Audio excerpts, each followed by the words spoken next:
The Great Festival of 10 Virtues. Whenever discussion on festivals is held, their relation is often established with eating, drinking, and playing. For example, on the day of Raksha Bandhan, special dishes of kheer and laddus are served, tops are played, rakhi is tied. On the day of Holi, special dishes are prepared, colors are sprinkled, Holi is burned. On the day of Deepavali, crackers are bursted, lamps are lighted, laddus are offered, and sweets are exchanged. But the Jain festivals like Ashtanika and Dashlakshan, etc., have their relation with giving up of eating and playing, and not with taking food and playing games. These are the festivals of continence and not of enjoyment, hence are called great festivals. Their greatness lies in abstinence and not in amusement. If you ask a Jain as to how is the great festival of the 10 virtues celebrated, he will reply by saying that during these days people observe abstinence, worship the Almighty, observe vows, fasts, etc., and do not eat vegetables. They spend their maximum time only in reading the scriptures and holding discussions on it. Everywhere discourses on the scriptures by learned scholars are organized. In these gatherings, the differentias of 10 virtues, supreme forbearance, etc., are explained. All people accept some kind of renunciation according to their capacity, offer donations, and keep engrossed in various types of religious activities. Thus, a religious atmosphere is obtainable everywhere. The festivals are of two kinds, one eternal and two periodical. We may also call them as permanent and temporary. The temporary festivals are also of two kinds, one, those related with some particular persons, two, those related with some specific events. The festivals of Deepavali, Mahavir Jayanti, Ramanavami, Janmashtami, etc. are the festivals that are related to personages, because Deepavali and Mahavir Jayanti are respectively related to Mahavir's salvation and birth, and Ramanavami and Janmashtami are related to Ram's and Krishna's birth respectively. The festival of Raksha Bandhan, Akshaya Tritiya, Holi, etc. are classified as the festivals which are related to specific events, because these are concerned with famous mythological events. The Indian national festivals of modern times, the Independence Day and the Republic Day, may be called as the festivals that are related to historical events. The permanent festivals are neither related to any personage nor to any specific event. They are, in fact, related to spiritual thoughts. The great festival of 10 virtues, that is Dashlakshan Mahaparva, is such an eternal festival which is related to soul's natural traits of supreme forbearance, etc., which emerge in it as a consequence of the termination of impure modes like anger, etc. As a matter of fact, the festivals which are related to some events or to some personages cannot be found existing from beginningless time, because their existence is not possible before the emergence of the related events or personages. Those can also not exist up to endless time, because whenever in the future more important personages take birth or any important event takes place, people will start remembering the latter and celebrate festivals related to them and will forget the former ones. In future, the birthday and salvation day of the future Tirthankaras will be celebrated, and not of the present ones. As we have more or less forgotten the past 24 Tirthankaras, similarly the future generation will also not be able to remember the present ones. Howsoever important the events and the personages may be, those cannot be universal and eternal. All of these have limitations with respect to their own region and time. These cannot be everlasting.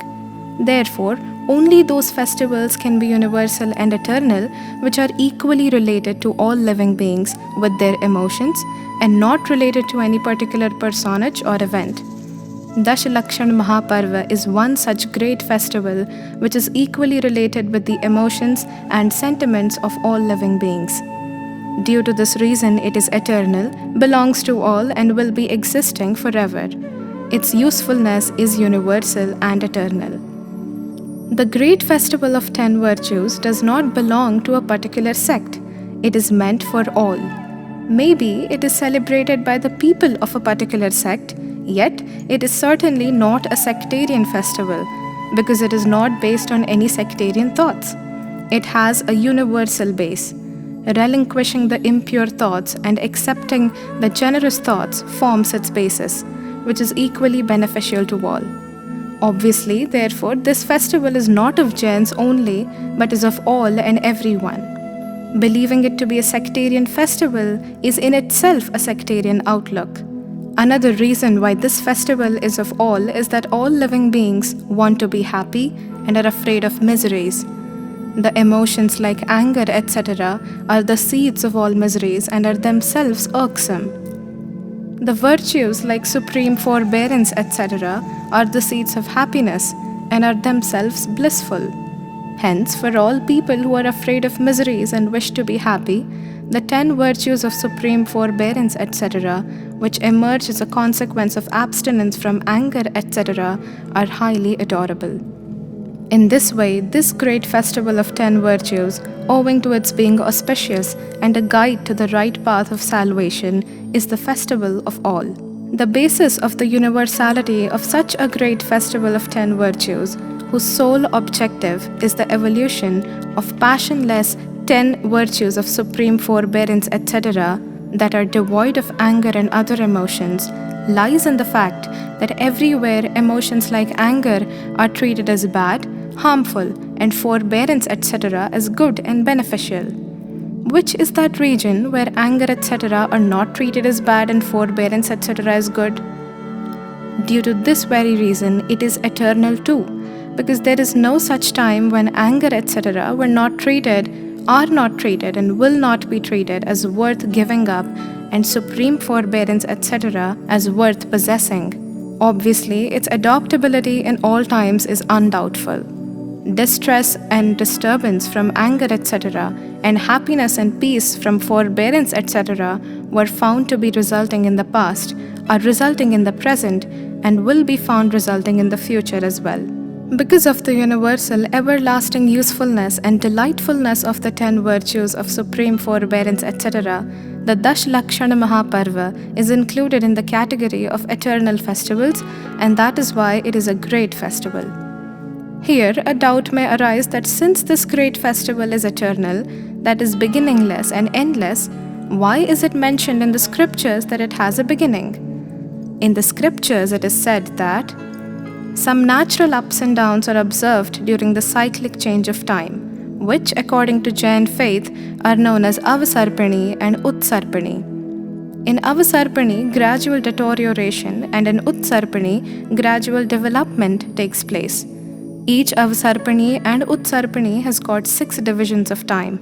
At the end of each Avasarpani period, when the 5th era ends and the 6th era begins, people become destroyers by following Anarya Vritti, that is, wildly life.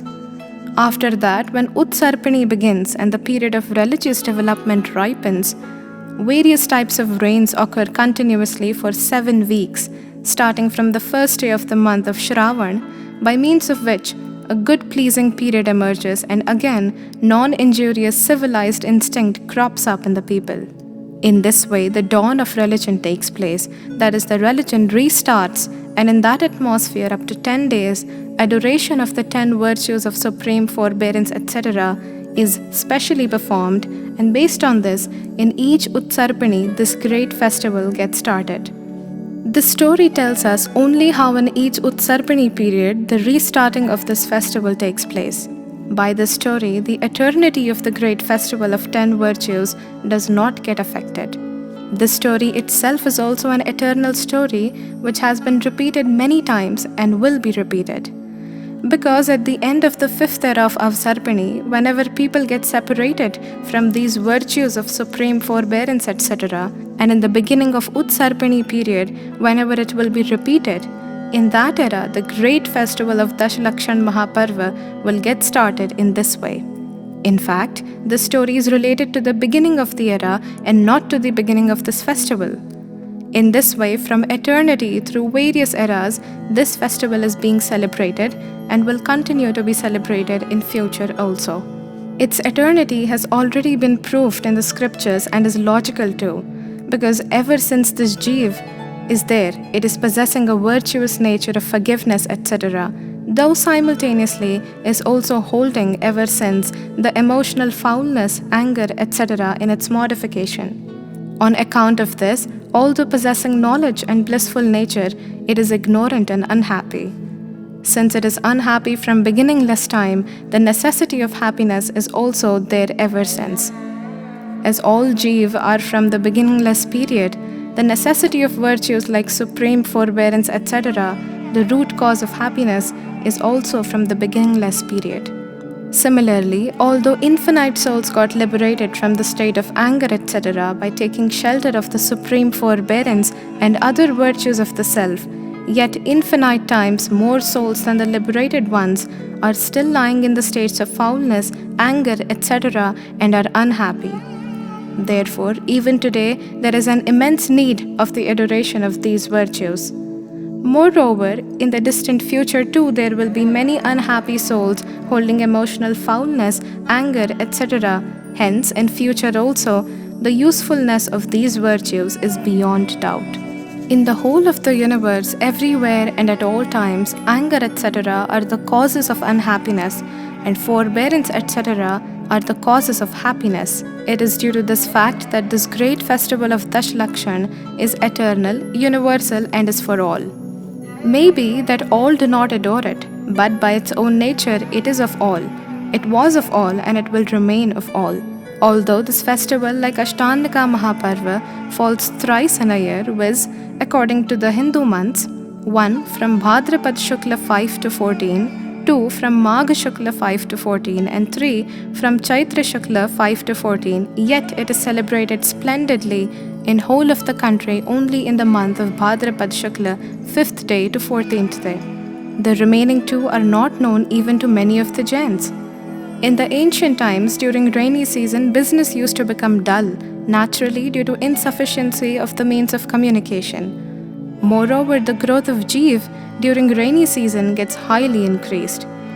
It being a non-violent society, the monks of Jains stop moving from one village to another village during the 4 months of rainy season and used to stay at one place only. Shravak too move very rarely. Hence, the natural availability of the company of virtuous persons and of the time seem to be the main reasons for celebrating this festival on a greater scale in the month of Bhadrapad only. Normally, the purpose of each religious festival is to increase passionlessness in the soul, but this festival is chiefly related with the adoration of the self-attributes. Therefore, this, the festival of passionlessness, is really the festival of continence and observance of religious rites. Parva means an auspicious time, that is, the occasion for chastity. In fact, the manifestation of passionless state through realization of the nature of the self is the real festival, because that alone is auspicious for the self and is the occasion for chastity. Dharma crops up in the self and not in the day or date, but on whichsoever date the serenity of passionlessness in the form of supreme forbearance, etc., emerges in the self, that very date is termed as a festival. The basis of religion is the soul and not the date.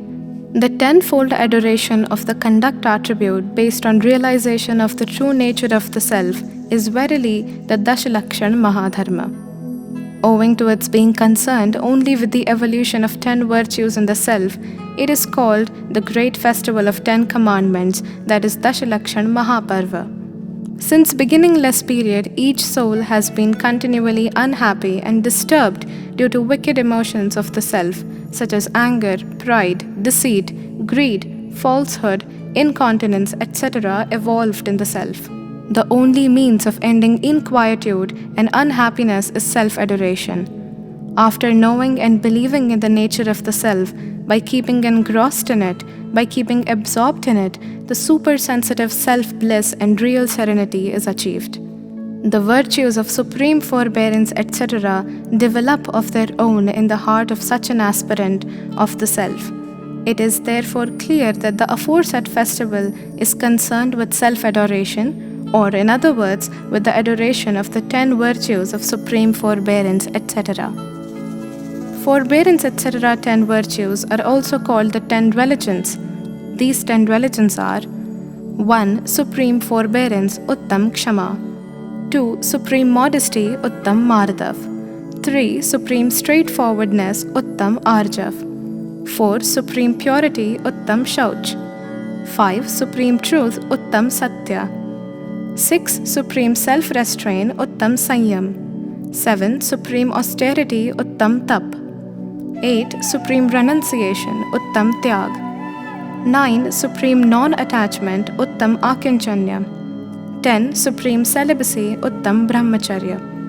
In fact, these are not the 10 religions, but these are the 10 characteristics of religion. In brief, these are also proclaimed as 10 religions. In whichsoever soul the state of religion in the form of self-belief, self-knowledge and self-absorptness is manifested, in that very soul, these 10 distinct characteristics of religions do get evolved of their own. These are the religions, characteristics, symptoms which are evolved as a consequence of self-adoration. Although the above-mentioned 10 religions are the pure modifications of conduct attributes, yet the word supreme prefixed to each religion indicates the inevitable existence of right belief and right knowledge. The purport of this is that their pure modifications of conduct attribute are manifested in the enlightened self, possessed of right belief, and never in the ignorant self having perverse belief. As a matter of fact, conduct is the real direct religion. Right belief and right knowledge are the roots of the tree of conduct. As a tree without its roots cannot remain standing, cannot grow, or in other words, as the existence of a tree without roots is not possible, similarly, the tree of Samyak Charitra without the roots of Samyak Darshan and Samyak Gyan cannot remain standing, cannot grow, or in other words, without these two limbs, even the existence of Samyak Charitra cannot at all be imagined. Although in the universe many people who are devoid of self-belief and self-knowledge may be seen engrossed in lessening the passions, etc., due to the fear of bondage and the greed of taking birth in heaven, or attaining beatitude or worldly honor, prestige, etc., yet they cannot be regarded as possessors of the 10 religions in the form of forbearance, etc. In this connection, the thoughts of the great learned person, Pandit Todarmal are worth viewing. Moreover, due to fear of bondage, etc., or due to desire of birth in heaven, or attaining liberation, many persons do not indulge in passional acts, but in them the intention of indulging in passional acts does not vanish. For example, someone may not commit adultery due to fear of law or due to greed of good reputation, but he is not called an abdicator of adultery. Similarly, this man is also not an abdicator of anger, etc. How does then one become an abdicator? On account of the substances appearing to be good or bad, emotions like anger, etc. are evolved. When through the practice of scripture, Tattvagyan, nothing appears to be good or bad, anger, etc. do not arise automatically. Then only the real religion gets evolved. Thus, the absence of anger, etc., along with right belief and right knowledge is, in fact, the religion of supreme forbearance, etc. Although the aforesaid 10 religions are described at different places in the scriptures, from the religion of saint point of view, yet these are not simply to be observed only by the saints, but the householders, Shravak, should also observe them necessarily according to their spiritual status. One ought to observe is only a way of telling. In fact, the point is that these are automatically found emerged in the life of an enlightened householder as per his spiritual status, and the observance of these becomes his natural way of life. In Tattvarth Sutra, supreme forbearance, etc. are described along with control, carefulness, contemplations, and conquest by endurance. All these are related with the religion of monks. This is the reason why these are described only in superlative form at different places. Getting perplexed with their approach, their non-observance by laymen is not desirable. If the 10 religions in the form of supreme forbearance, etc., of the order of the absence of 3 intensest types of passions are manifested in the monks, then the 10 religions in the form of supreme forbearance, etc., of the order of the absence of 2 intensest types of passions shall be manifested in the right knowledge Shravak of 5th spiritual stage. Similarly, the 10 religions in the form of supreme forbearance, etc., of the order of the absence of only 1 intensest type of passion shall be manifested in the vowless right faith Jeev of the 4th spiritual stage. Supreme forbearance, etc., are not found in the ignorant self.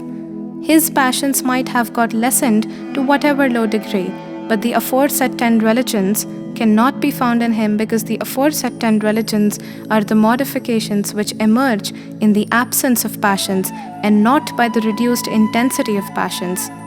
Whatever gradual differences are seen due to reduced intensity of passions, those are termed in the scriptures as leshyas and not as religion. Religion is the name of natural dispositions originated in the absence of perverse belief and passions.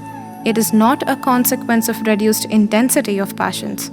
Exposition of these 10 religions is possible from various points of view. Example, from Muni's and Shravak's point of view, from exact and conventional point of view, from internal and external states points of view. Out of these, each religion requires to be explained independently and in detail. A detailed study of each religion is being given ahead.